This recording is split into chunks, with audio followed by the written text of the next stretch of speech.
नमो भगवते त्रिविक्रमाय नमः। जय श्री राधे कृष्ण। दोस्तों, स्वागत है आप सभी का हमारे YouTube चैनल पार्थपूर्ण हिंदू धर्म में। आज सभी पर भगवान श्री कृष्ण और राधा रानी की कृपा सदा और सर्वदा बनी रहे।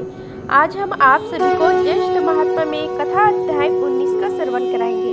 आइए श्रवण कीजिए कथा अध्याय 19 का, जिसमें वर्णन है चंडमुंड द्वारा महिषासुर से भगवती कात्यायनी के सौंदर्य का वर्णन और महिषासुर का संदेश तथा युद्ध क्रम।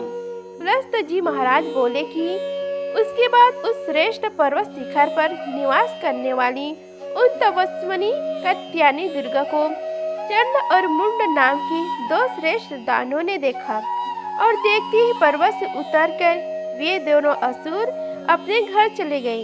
फिर उन दोनों दूतों ने दैत्यराज महिषासुर के निकट जाकर कहा, हे असुरेंद्र, आप इस समय स्वस्थ तो हैं। आइए हम लोग विंध्य पर्वत पर चलकर देखें। वहाँ सुर सुंदरियों में अत्यंत सुंदर श्रेष्ठ लक्षणों से युक्त एक कन्या है।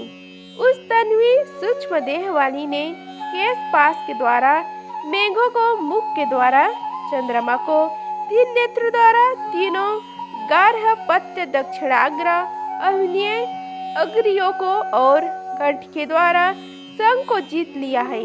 उसकी शोभा और तेज से ये फीके पड़ गए हैं। उसके मग्र चुचुकने वाले वृद्ध सुडैन गोले स्तन हाथी के गंड स्थलों को मात कर रहे हैं। मालूम होता है कि कामदेव ने अपने को सर्वविजय समझकर आपको परास्त करने के लिए उसके दो कुछ रूपी दो दुर्गा की रचना की है। सहस्त्र सहित उसकी मोटी परिघी के समान 18 भुजाएं इस प्रकार सुशोभित हो रही हैं, मानो आपका पराक्रम जानकर कामदेव ने यंत्र के समान उसका निर्माण किया है। हे दैतेंद्र, त्रिवली से तारंग्यमान उसकी कमर इस प्रकार सुशोभित हो रही है, मानो वह भरियात तथा अधीर कामदेव का आरोहण करने के लिए सोपन हो। असुर उसके पीन कुछ तकों की वह रोम वाली इस प्रकार सुशोभित हो रही है, मानो आरोहण करने में आपके भय से कतार कामदेव का श्वेत प्रभाव हो। उसकी गंभीर दक्षिणावर्त नाभि ऐसे लगती है मानो कंदर्प ने स्वयं ही उस सौंदर्य गृह के ऊपर मुहर लगा दी है। मेखला से चारों ओर अवेष्टित उस मृगनयनी का जंघन बड़ा सुंदर सुशोभित हो रहा है। उसे हम राजा काम का प्रकार से चराह दीवारियों से गुप्त सुरक्षित दुर्गम नगर मानते हैं। उस कुमारिक वृत्ताकार रोम रहित कोमल तथा उत्तम उरु इस प्रकार सुशोभित हो रही है, मानो कामदेव ने मनुष्यों के निवास के लिए दो रेखों का सन्निवेश किया है।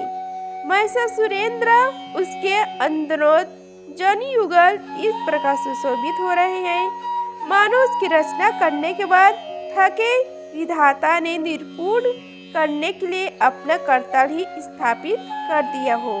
हे दैतेश्वर, उसकी सुवृत्त तथा रोमहीन दोनों जंघाएं इस प्रकार सुशोभित हो रही हैं, मानो दिव्य निर्मित की गई है। नायिका के रूप के द्वारा सभी लोग पराजित कर दिए गए हैं। विधाता ने प्रयत्न पूर्वक उसके कमलोदर के समान कांति वाले दोनों पैरों का निर्माण किया है। उन्होंने कात्यायनी के उन चरणों के नख रूपी रत्न श्रृंखला को इस प्रकार प्रकाशित किया है, मानो वह आकाश में नक्षत्रों की माला हो। हे दैतेश्वर, वह कन्या बड़े और भयानक शास्त्रों को धारण किए हुए है। उसे भली भांति देखकर भी हम यह न जान सके कि वह कौन है तथा किसकी पुत्री है या स्त्री है। हे महिषासुरेंद्र, वह स्वर्ग का प्रत्याग कर भूतल में स्थित श्रेष्ठ रत्न है। आप स्वयं विंध्य पर्वत पर जाकर उसे देखें और फिर जो आपकी इच्छा एवं समर्थ हो वह करें। उन दोनों दूतों से कात्यायनी के आकर्षक सौंदर्य की बात सुनकर महिष ने इस विषय में कुछ भी विचारना नहीं, यह कहकर जाने का निश्चय किया। इस प्रकार मानो महिष का अंत ही आ गया। मनुष्य के शुभ अशुभ को ब्रह्म ने पहले से ही निर्धारित कर रखा है। जिस व्यक्ति को जहाँ पर या जहाँ से जिस प्रकार जो कुछ भी शुभ शुभ परिणाम होने वाला होता है वह वहाँ ले जाया जाता है या स्वयं चला जाता है। फिर महिष ने मुंड, नमर, चंडा, विल्डल, नेत्रा, पिंगस के साथ वस्कल, उग्रयुध, चिक्षुर और रक्त बीज को आज्ञा दी। वे सभी दानव रणक कर्क सा भेरियां बजाकर स्वर्ग को छोड़कर उस पर्वत के निकट आ गए और उसके मूल में सेना के दलों का पड़ाव डालकर युद्ध के लिए तैयार हो गए। तत्पश्चात महिषासुर ने देवी के पास धासे की ध्वनि की भांति उच्च और गंभीर ध्वनि में बोलने वाले तथा शत्रुओं की सेनाओं को समूह का मर्दन करने वाले दानों के सेनापति मैपुत्र दुंदुभि को भेजा। ब्राह्मण देवता नारद जी दुंदुभि ने देवी के पास पहुंचकर आकाश में स्थित होकर उनसे यह वाक्य कहा। हे कुमारी, मैं महान असुर रंभ के पुत्र महेश का दूत हूँ। वह युद्ध में अद्वितीय वीर है। इस पर कात्यायनी ने दुंदुभि से कहा कि हे दैत्येंद्र, तुम निडर होकर इधर आओ। और रंभपुत्र ने जो वचन कहा उसे स्वस्थ होकर ठीक ठीक कहो। दुर्गा की इस प्रकार कहने पर वह दैत्य आकाश से उतरकर पृथ्वी पर आया और सुंदर आसन पर सुखपूर्वक बैठकर महिष के वचनों को इस प्रकार कहने लगा। दुंदुभि बोला, हे देवी, असुर महिष ने तुम्हें यह अवगत कराया कि मेरे द्वारा युद्ध में पराजित हुए निर्बल देवता लोग पृथ्वी पर भ्रमण कर रहे हैं। हे बाले, स्वर्ग, पृथ्वी, वायुमार्ग, पाताल और शक्कर आदि देवगण सभी मेरे वंश में हैं। मैं ही इंद्र, रुद्र एवं सूर्य हूँ तथा सभी लोकों का स्वामी हूँ। स्वर्ग, पृथ्वी या रसतल में जीवित रहने की इच्छा करने वाला ऐसा कोई देव, असुर, भूत या यक्ष योद्धा नहीं हुआ जो युद्ध में मेरे सामने आ सकता हो। और भी सुनो, पृथ्वी, स्वर्ग या पाताल में जितने भी रत्न हैं उन सबको मैंने अपने पराक्रम से जीत लिया है और अब ये मेरे पास आ गए हैं। अतः अबोध बालिके, तुम कन्या हो और स्त्री रत्नों में श्रेष्ठ हो। मैं तुम्हारे लिए इस पर्वत पर आया हूँ, इसलिए मुझ जगतपति को तुम स्वीकार करो। मैं तुम्हारे योग्य सर्वथा सामर्थ्य पति हूँ। पुलस्त जी महाराज ने कहा कि उस दैत्य के ऐसे कहने पर दुर्गा जी ने दुंदुभि से कहा कि असुरदूत, यह सत्य है कि दानव वराट महिष पृथ्वी में समर्थ है, एवं यह भी सत्य है कि उसने युद्ध में देवताओं को जीत लिया है। किंतु दैत्येश, हमारे कुल में विवाह के विषय में शुक्ल नाम की एक प्रथा चलती है।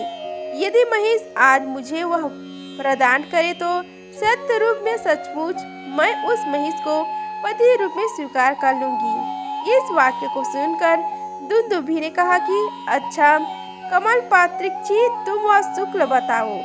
महिष तो तुम्हारे लिए अपना सिर भी प्रदान कर सकता है। शुक्ल की तो बात ही क्या है जो यहाँ ही मिल सकता है। पुलस्त्य महाराज बोले कि दैत्य नायक दुंदुभि ऐसे कहने पर दुर्गा जी ने उच्च स्वर से गरज कर और हंसकर समस्त चराचर के कल्याणार्थ यह वचन कहा। श्री देवी जी ने कहा कि हे दैत्य, पूर्व जन्म में हमारे कुल में जो शुक्ल निर्धारित किया है उसे सुनो। वह यह है कि हमारे कुल में उत्पन्न कन्या को जो बल से युद्ध में जीतेगा वही उसका पति होगा। पुलस्त जी महाराज ने कहा कि देवी की यह बात सुनकर दुंदुभि ने जाकर महिषासुर से इस बात को ज्यों का त्यों निवेदित कर दिया। उस महातेजस्वी दैत्य ने सभी दैत्य के साथ युद्ध में देवी को पराजित कर उसका पति बनने के लिए प्रणयन किया एवं सरस्वती देवी से युद्ध करने की इच्छा से विंध्याचल पर्वत पर पहुंच गया। हे नारद जी, उसके पश्चात सेनापति चिक्षु नामक दैत्य ने नमर नाम के दैत्य को सेना के आगे चलने का निर्देश दिया और वह भी महान बली असुर उससे निर्देश पाकर बलशाली चतुरंगी सेना की एक लड़ाकू टुकड़ी को लेकर वेग पूर्वक दुर्गा जी पर धावा बोल दिया। उसे आते देखकर ब्रह्म आदि देवताओं ने महादेवी से कहा कि हे अंबिके, आप कवच बांध ले। उसके बाद देवी ने देवताओं से कहा कि हे देवगण, मैं कवच नहीं बांधूंगी। मेरे सामने ऐसे कौन अधम दानव है जो है युद्ध में हार सके। जब देवी ने शस्त्र निवारक कवच न पहना तो उनकी रक्षा के लिए देवताओं ने पूर्वोक्त विष्णु पंच स्तोत्र पढ़ा। हे ब्राह्मण, उससे रचित होकर दुर्गा ने समस्त देवताओं के द्वारा अवध्य दानव श्रेष्ठ महिषासुर को खूब पीड़ित किया। इस प्रकार पहले देव श्रेष्ठ शुंभ ने बड़े नेत्र वाले कात्यायनी से उस वैष्णव पंचर को कहा था। उसी के प्रभाव से उन्होंने देवी ने भी पैरों से मारकर उस महिषासुर का कचुम्बन निकाल दिया। हे द्विज, इस प्रकार के प्रभाव से युक्त विष्णु पंचर समस्त रक्षाकारी स्त्रोतों में श्रेष्ठ कहा गया है। वस्तुतः जिसके चित्त में चक्रपाणी स्थित हो, युद्ध में उसके अभिमान को कौन नष्ट कर सकता है। इस प्रकार ज्येष्ठ महात्मा में कथा अध्याय 19 का समाप्त हुआ। बोलो श्री हरि भगवान विष्णु की जय। अगर आप सभी की यह वीडियो अच्छी लगी होगी तो वीडियो को लाइक कीजिए, चैनल को सब्सक्राइब कीजिए और कमेंट बॉक्स में जय श्री हरि लिखिए। धन्यवाद। मिलते हैं अगले वीडियो में, तब तक के लिए जय श्री राधे कृष्णा।